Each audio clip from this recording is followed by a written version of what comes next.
The Subtle and Spiritual Dimensions of Living in Community on the Land, presented by Ravi-shekhar Ananda, a teacher of Tantra Yoga meditation, hosted by Radha Cohen.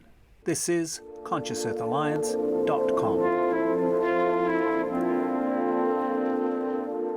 And here we have the next speaker, which is Ravi-shekhar, who is also an indigenous from New Zealand.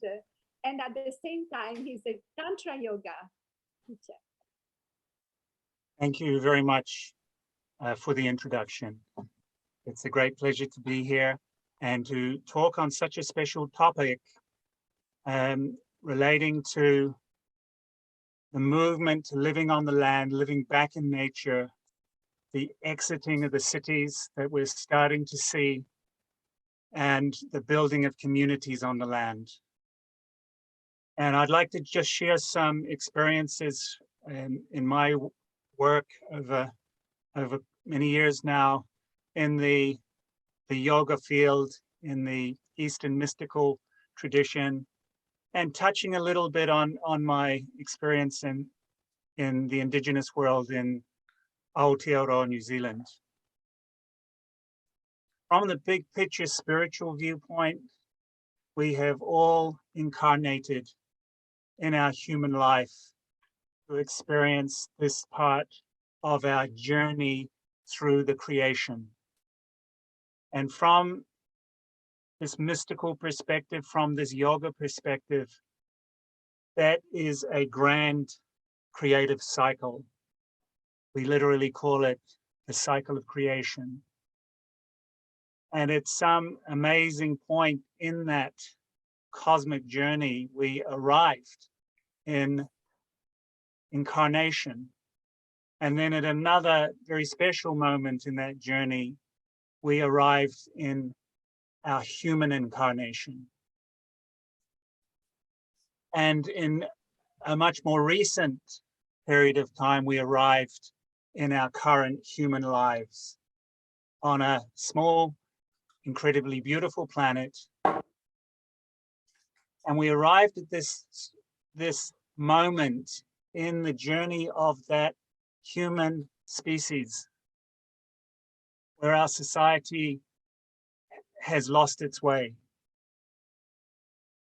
Of course, we're made up of many cultural expressions, and some have held more firmly to that deeper journey, while others have moved away from that deeper journey within that creative cycle.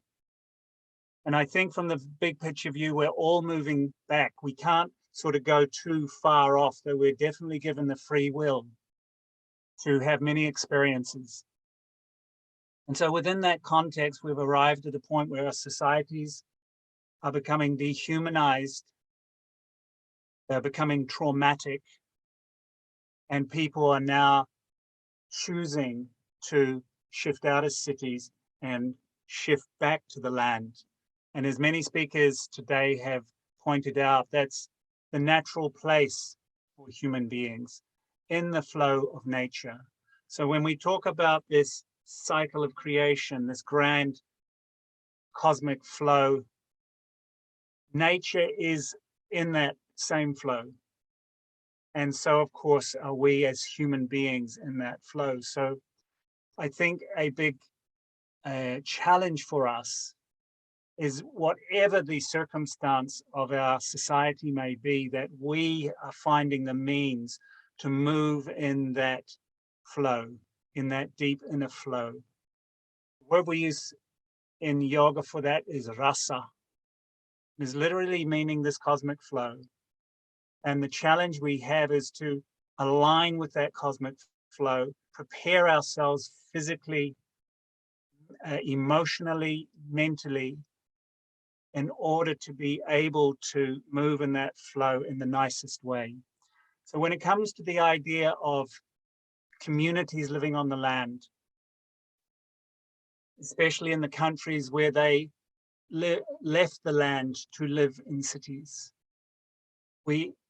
the challenge for us, again, is to find again that flow as a collective, as a community. And for some of our societies, it's a big relearning because we had literally become alienated from that. And through that alienation, we have, I believe, suffered a great deal due to that alienation from that natural flow, from that natural world.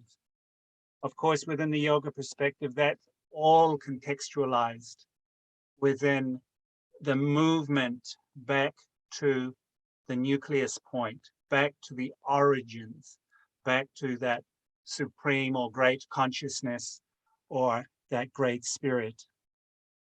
So I think the idea that we have in building communities, ideally, they will have given themselves sufficient time to explore this level, these deeper ideas, and so that they can be drawn into the community and form its foundation.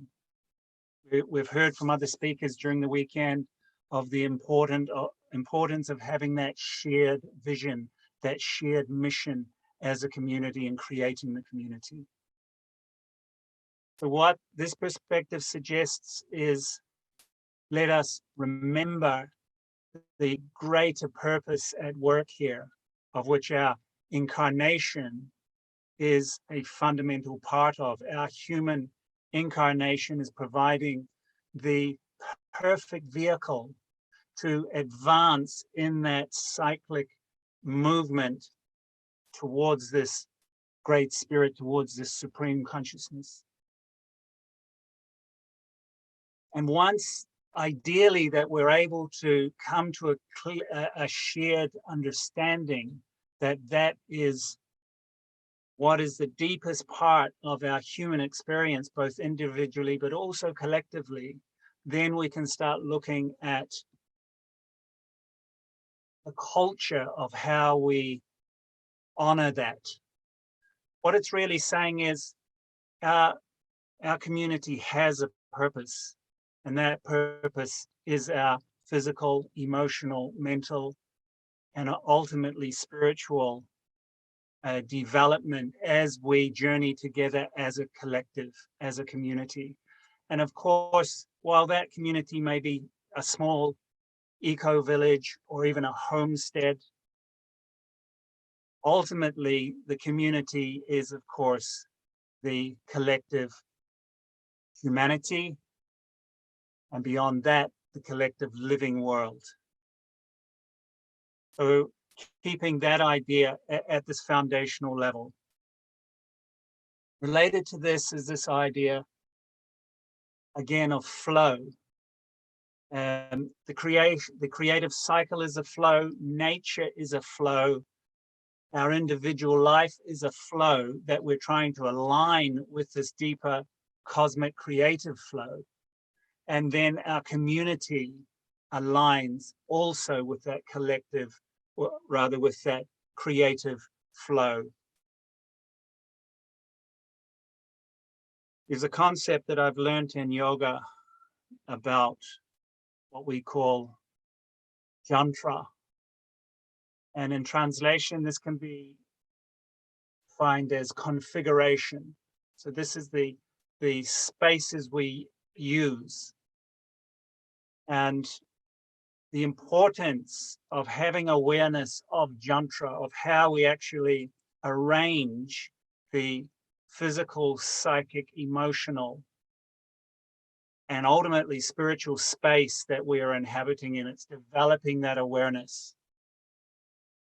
Related to this would be the idea of feng shui, about proper placement. Now, why I'm touching on this part is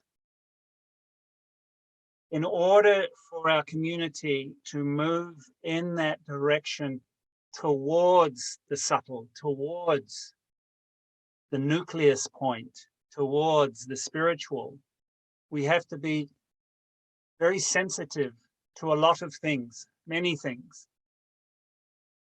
And how we arrange the space is part of that. What we include in the space is part of that.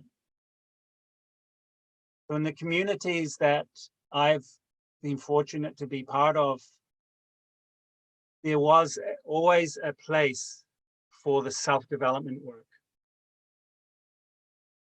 for the meditation work, or for including the physical development work.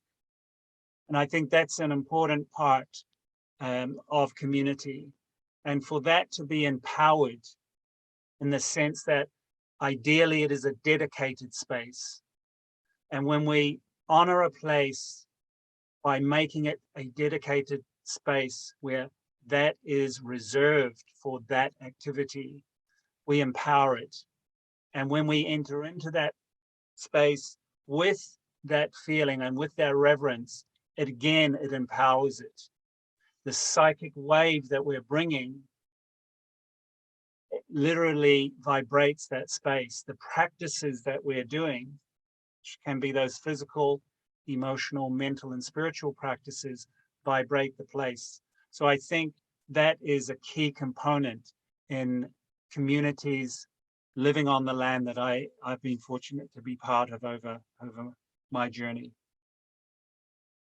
So that is this idea of the space we're using. Regarding the subtle, which we have this word in the title for the session here, I think we've got a lot to relearn in that regard about the world beyond the mundane, what some traditions refer to as the supramundane world. And what we know from our traditional cultures is that world beyond the material, beyond the mundane, is there, and it's inhabited, it's populated, and it's simply another part of that creative cosmic cycle, that cosmic journey.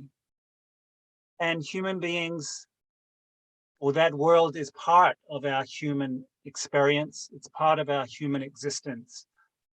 And the Indigenous world, I think, possibly ahead of any other community currently in the world, still retain that understanding and indeed that connection.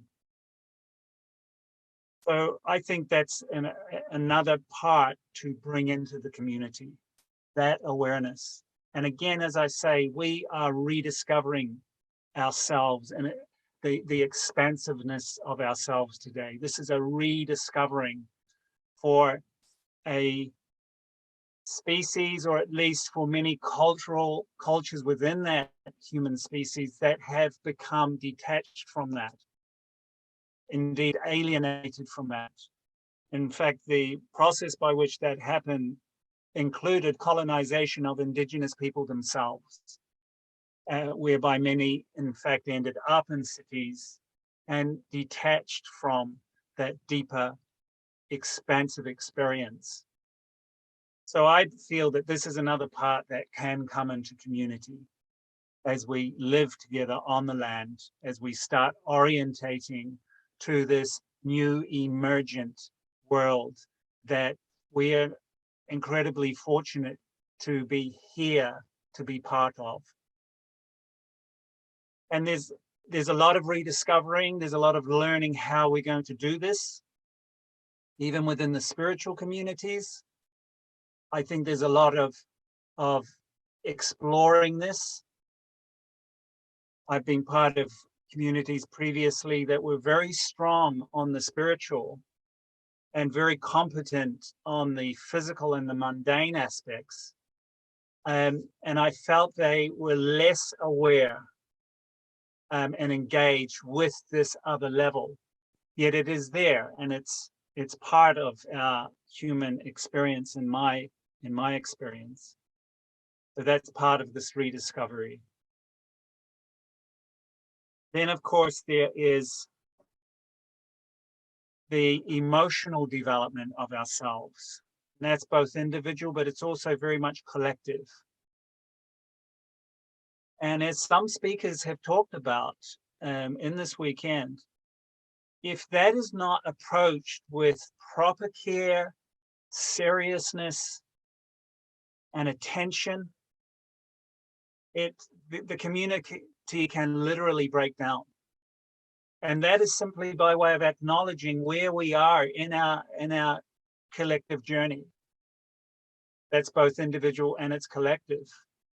And I think that's got to be a fundamental factor we bring in to our communities on the land. We are transitioning as, in a sense, as a species from a very alienated past. And we have endured many collective traumas and many individual traumas, and that needs to be given tremendous care and attention today. And the good news here is that multi-millions of people worldwide are very aware of this, and we're fortunate to have many modalities and many specialists who are able to guide us through the processes needed for this reintegration that collectively we're needing to go through, and of course individually also. So the community has, from this perspective, a lot of challenges. And the key word here is, I think there's two. One is awareness of the type of ideas we're exploring and their importance and place in community. And the other aspect or other concept would be sensitivity. So the sensitivity that we are rediscovering this. We're going to make a lot of mistakes as we move through this, but keep the connection. And of course, that relies on having the awareness. The communities of today that are building up in response to the times politically and socially that are so disrupting our world today and shocking the collective psyche, provide the context for understanding the deeper mission of the communities that are arising today. And that is, they are the vanguard of the world that is coming, literally the vanguard of that. And because of that, we've got to have clarity as to what that world is. How is it different from the present one? And one of the words that captures the meaning of that is integration. It's a world that is integrating these many parts. So this understanding that the communities that are arising today have a mission. They are, to a great extent, leading the way for the future human society.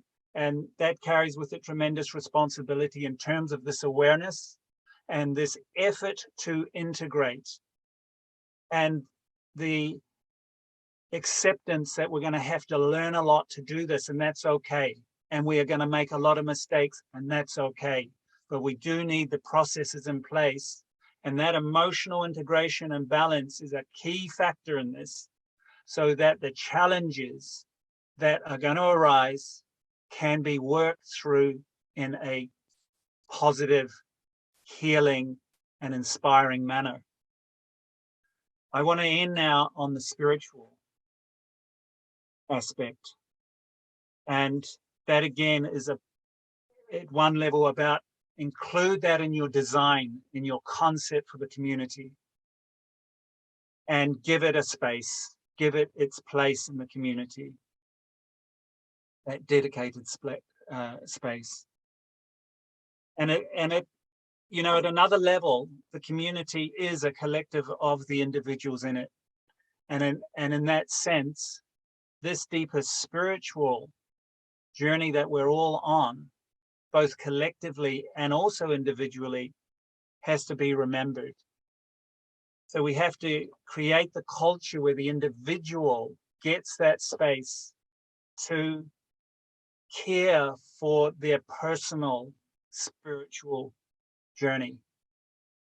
And that journey, certainly from the yoga point of view, but I think from the perspective of all spiritual cultures, is ultimately the most important part of our human existence.